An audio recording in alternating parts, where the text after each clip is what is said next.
Hi, welcome back. Take 3. I have tried to film this several times and crazy crap keeps happening. So later, once I film this, if I can get through it, I'm gonna do some meditation and see if I can reach them.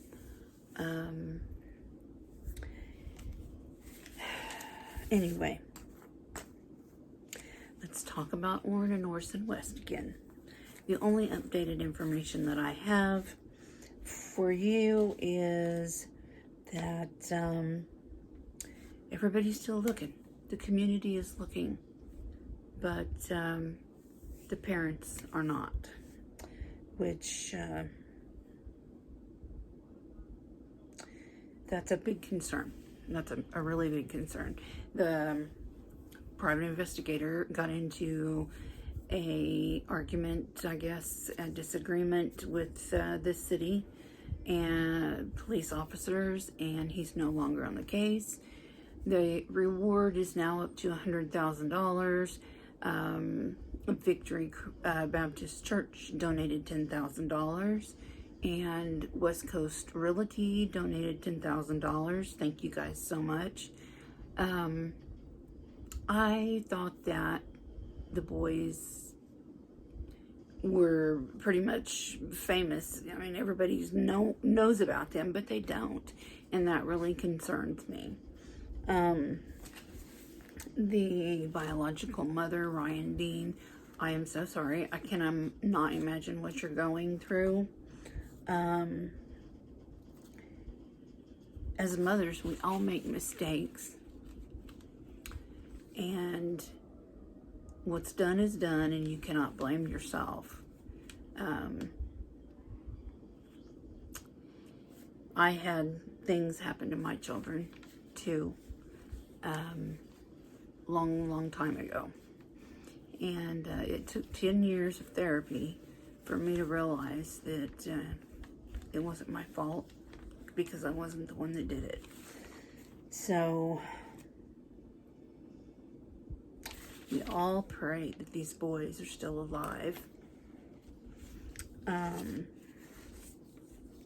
Okay, they did board up the house. They boarded up the house, I believe, because of vandalism. I believe that somebody planted that piece of chalk. The boys were last seen in Bakersfield on September 23rd, 2020. And that was on video. Search continues. And I think the search will always continue. I don't want it to be, I would hate to see it be a case of 30 years later, because that has happened. Now, there is things that people do when someone kills somebody else. They try to distance themselves from them, or they keep them close so that they can see nobody is disturbing their secret.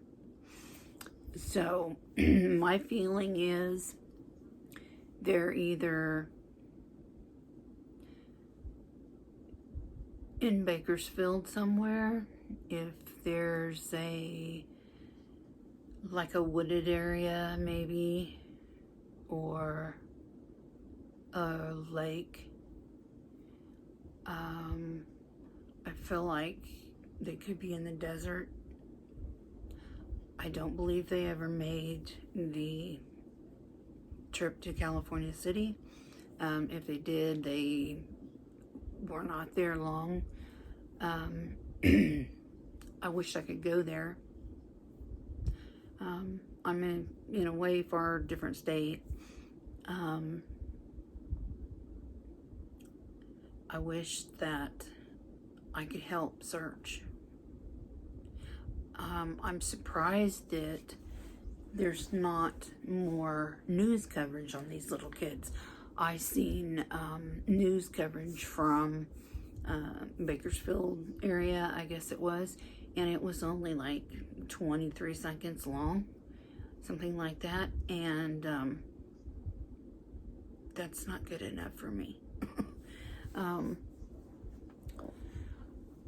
I don't, there's a lot of red flags, and I don't like the fact that the parents are not looking. I know if it was my child, I would.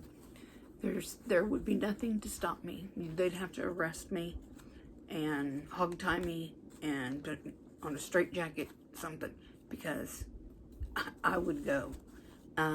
Actually, I would have been gone before the cops got to my house. But anyway, people do what they do, and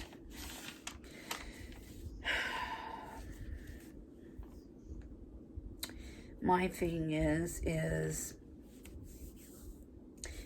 they went to this house and nobody ever seen any of the kids except for the video of them getting in and out of that van, but the two little ones, nobody ever really seen them.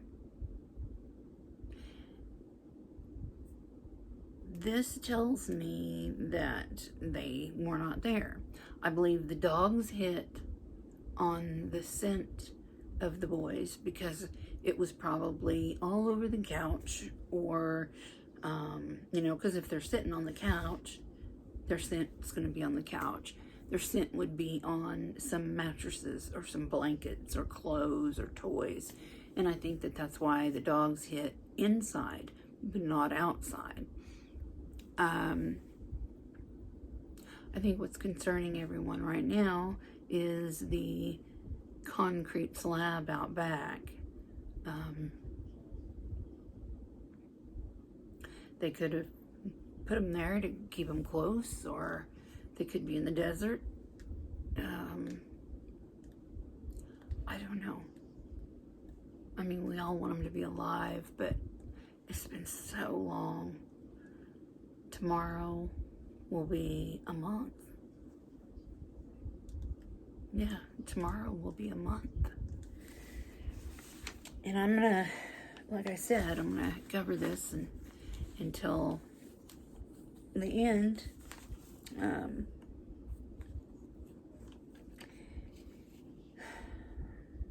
I probably won't do a whole lot on them unless I get more updates and stuff like that. Stuff that I can actually tell you. But isolating your kids, not letting them go outside and play, and wanting to homeschool them, and not letting them play outside with other kids are severe red flags for abuse.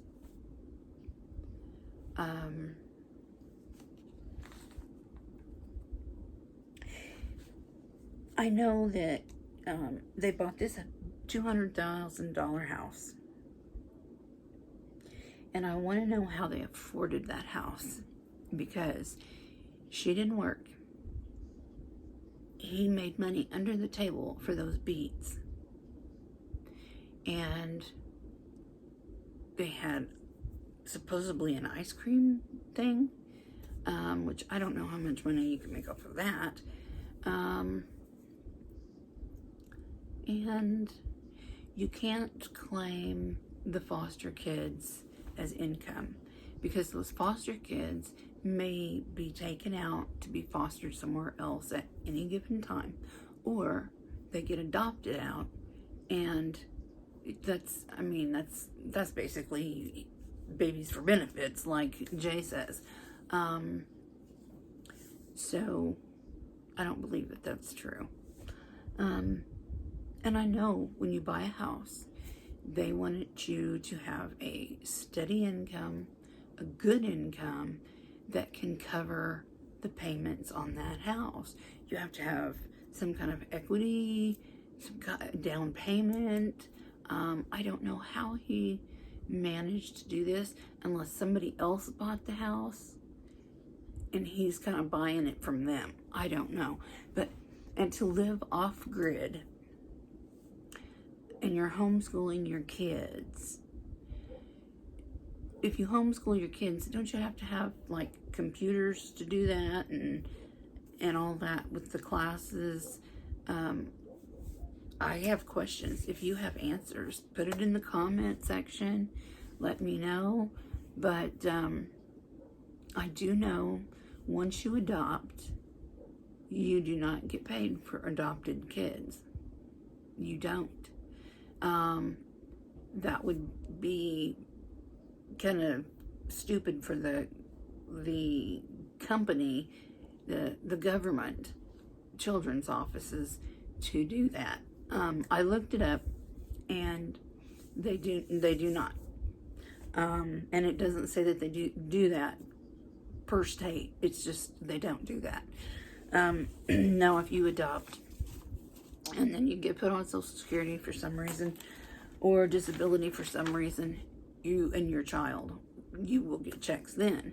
That comes from Social Security. That does not come from Child Protective Services. I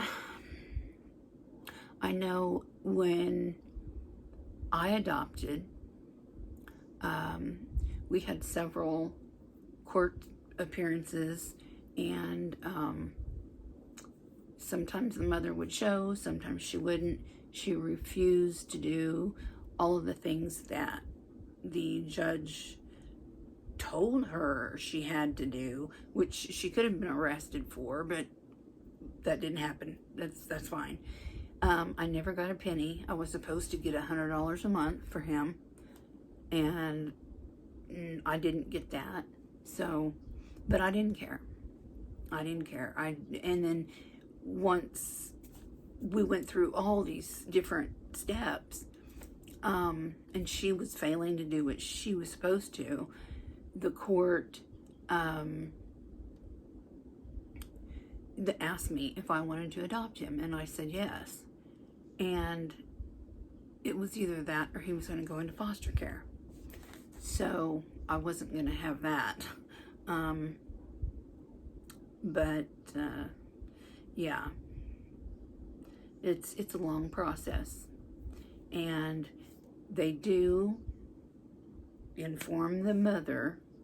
They will serve you papers. Like if you're getting a divorce and they come and they serve you papers, they do the same thing when you are needing to go to court about your child.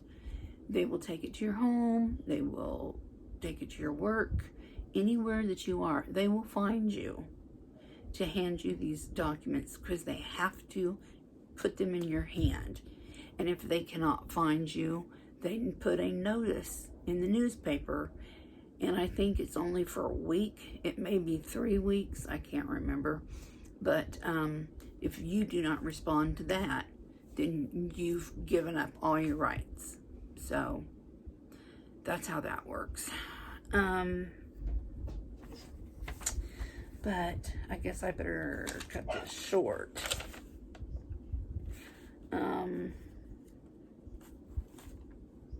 I better cut this short because my dogs are going crazy and I need to eat. But I will update you anytime I hear anything else. And I know I'm forgetting stuff. It's just been kind of weird.